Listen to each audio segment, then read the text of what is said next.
Fin du match entre le Racing Club de Strasbourg et le Racing Club de Lens. Alors c'est un match où Strasbourg a dominé en gros les 15-20 premières minutes. Ils ont d'ailleurs pu marquer grâce à une belle bourde de la part de Ismaël Gagnou qui a offert un joli passe décisif pour Panicelli qui a mis un superbe lob. Et alors ensuite après on a été ouvertement dans la prière côté strasbourgeois puisque Lens nous a littéralement bouffé pendant 70 minutes. Et on va être honnête et franco, un grand merci aux attaquants lensois pour avoir été dans un très mauvais jour. Je pense évidemment à une personne qui sera mise en flop côté lensois aujourd'hui, mais c'est vrai que Lens est meilleur que nous, ils sont dans une meilleure dynamique. Il y a un coaching très bon de la part de Pierre Sage aussi, et il faut être honnête, Lens ne vole pas sa place actuellement, ils sont premiers, non deuxième, donc du classement de la Ligue 1, et ça joue très bien. C'est un super pressing, défensivement c'est bien placé, on est obligé de temps à autre d'assumer que voilà, il y a des équipes qui sont au-dessus de nous, et aujourd'hui ça a été le cas. Il n'y a rien à dire. Donc bravo aux Lensois, bravo aussi à Strasbourg qui a réussi à tenir quand même ce match nul, c'était vraiment pas gagné, et au final ça nous donne un match pas vraiment correct, puisqu'on finit avec un 1-1, alors que dans une réalité, Lens était censé gagner, pour être très objectif.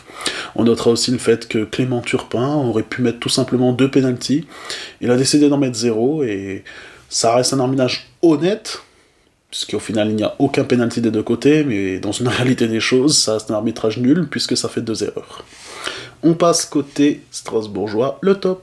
Mais avant toute chose, si vous aimez parler de Strasbourg ou de jeunes joueurs de Ligue 1, n'hésitez pas à mettre un petit partage, à mettre un petit like, et éventuellement vous abonner si cela vous intéresse. Ça aide énormément dans le référencement, ça aide aussi pour la chaîne pour se développer un petit peu, et c'est vraiment vraiment appréciable de votre part. Merci beaucoup.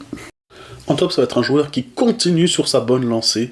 Andrew Omobamidele, encore une fois très convaincant aujourd'hui, ça fait plaisir puisque c'était un joueur qu'on ne voyait pas non plus à un top level, il est sur une bonne pente, ça fait quasiment depuis à peu près fin novembre, début décembre, il avait un peu loupé le match contre Marseille, il est vrai, mais voilà, on savait que Sarr était parti, on avait un petit peu peur.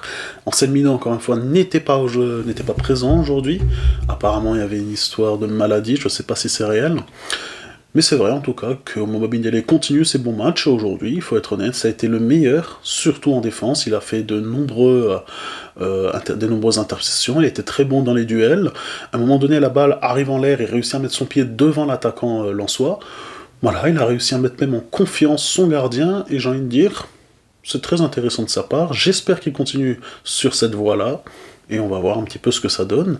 Je rappelle aussi un point très important que beaucoup de gens ont oublié, mais Andrew Omobamidele est irlandais, donc la République d'Irlande, et non pas la Nord-Irlande. Et on le sait, les Irlandais sont en barrage pour jouer la Coupe du Monde. Pourquoi pas? Peut-être qu'il est en train de réussir des belles performances qui le vaudra d'être peut-être appelé durant la période, donc c'est en mars, et si mes souvenirs sont bons, c'est mi-mars, la période de barrage de Coupe du Monde, hein, les fameux barrages européens, tout le monde connaît.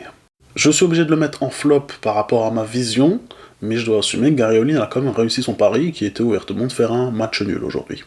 Néanmoins, ça reste quand même problématique pour moi, car les changements, il y avait beaucoup mieux à faire. Il y en a 2 joueurs sur le banc qui n'attendent que de jouer. Le premier, c'est Nanasi, qui a fait toujours des bonnes performances.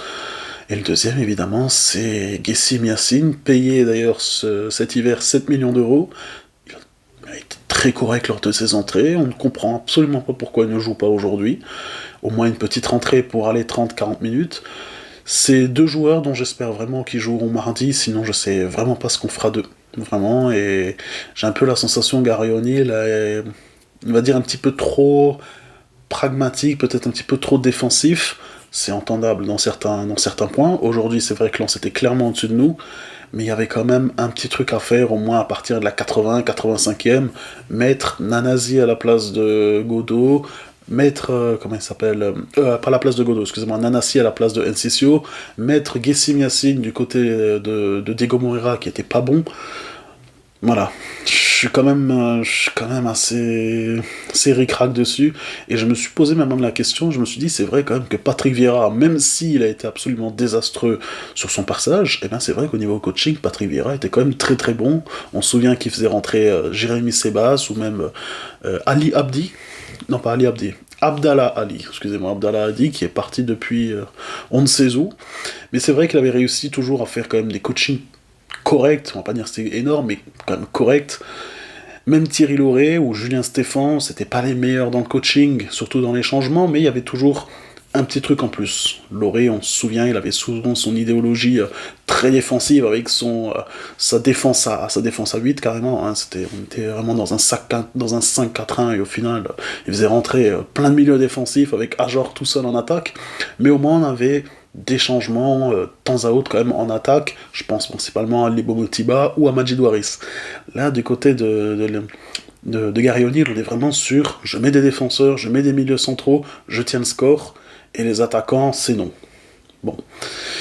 Il a réussi son pari, il faut être honnête, bravo à lui, mais c'est quand même problématique par rapport au projet qu'on nous vend ces temps-ci, quoi. Voilà. Je vais pas m'éterniser, Mamadou Sangaré, c'est toujours, pour moi, le meilleur milieu de Ligue 1.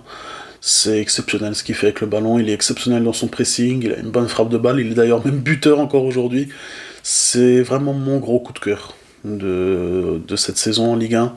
Ça fait vraiment plaisir de voir un joueur dont on ne connaissait pas à fond, enfin, je vais être honnête, je ne connaissais pas le joueur avant qu'il arrive à Lens, et sincèrement, c'est juste un plaisir à voir sur un terrain de football. Aujourd'hui, encore une fois, un match énorme, un petit peu dans la difficulté dans les premières minutes, comme un petit peu Lens, mais ensuite après, il a décidé de prendre Barco, il a décidé de tenir aussi El Mourabé, et il a bien fait son boulot, et un grand bravo à lui, encore une fois. Et alors lui, ça a été peut-être le meilleur défenseur de Strasbourg aujourd'hui. Je veux pas être méchant, mais sincèrement, Hudson-Edouard a tout loupé, et j'en suis sincèrement content, on va pas se mentir.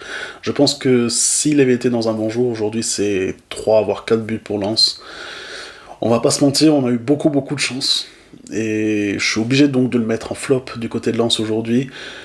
J'espère en tout cas pour les Lensois qu'il arrivera à se remettre dans une bonne dynamique, à remettre des buts, mais sincèrement, entre les têtes loupées, la retournée qui part je ne sais où, le placement, bon, c'était pas son jour, on va pas se mentir, c'était pas son jour. Ça peut arriver, ça reste toujours un très bon attaquant, hein. On se souvient du fameux centre de Mathieu Eudol, tête d'Hudson-Edouard, aujourd'hui il y avait centre de Mathieu Eudol, et c'était tout. Allez, nous, on se retrouve mardi pour le fameux match quart de finale en Coupe de France. Attention à pas se faire prendre par surprise, parce que les Stades de Reims, ils ont une dalle de fou, et on va être honnête, ils ont raison. On est actuellement un petit peu l'équipe hype de nouveau de championnat, comme on l'était un petit peu la saison passée. On a des joueurs absolument exceptionnels, je pense à Panicelli, je pense à Barco, je pense à Enciso qui a été encore une fois moyen aujourd'hui, il arrive à faire des trucs énormes, et puis d'un côté il fait une passe. Le choix est toujours mauvais chez Enciso, c'est vraiment dommage. En tout cas, on le sait, le Stade de Reims, eux, ils ont rien à perdre. S'ils loupent la qualification, c'est pas grave. Nous, par contre, on aura vraiment beaucoup à jouer. On peut chercher cette place de demi-finaliste, on peut éventuellement avoir un match. Alors apparemment, ce ne sera pas au Stade de France la finale, il faudra voir là où c'est. En tout cas, il y a quelque chose à jouer. Et j'en profite aussi pour rappeler que Strasbourg a tiré Rijeka, donc un club de Croatie, en coupe conférence, la fameuse Conference League, et surtout dans un très bon tableau. On va pas se mentir, on est premier de la Ligue Conférence. L'adversaire numéro 1, c'était un petit peu Crystal Palace, qu'on va réussir à éviter jusqu'en finale si on y arrive. Pourquoi pas espérer un petit doublé? On peut se poser la question cette année, est-ce qu'on peut pas rêver d'un petit doublé Coupe de France, Ligue Conférence, et à ce moment-là, vraiment mettre en rouge ce fameux projet Bluco? Ce serait génial, ce serait bien, ça nous mettrait 2 coupes, c'est un palmarès, c'est très important d'avoir un palmarès, et surtout, on aurait une bonne qualification en Ligue Europa, en group stage, donc en phase de groupe. On a envie d'y croire. Moi, je vous le dis en tout cas, mardi, on va espérer une belle victoire, et surtout, Gary, s'il te plaît, mets-nous Nanassi, mets-nous Yassine, change un peu ton équipe.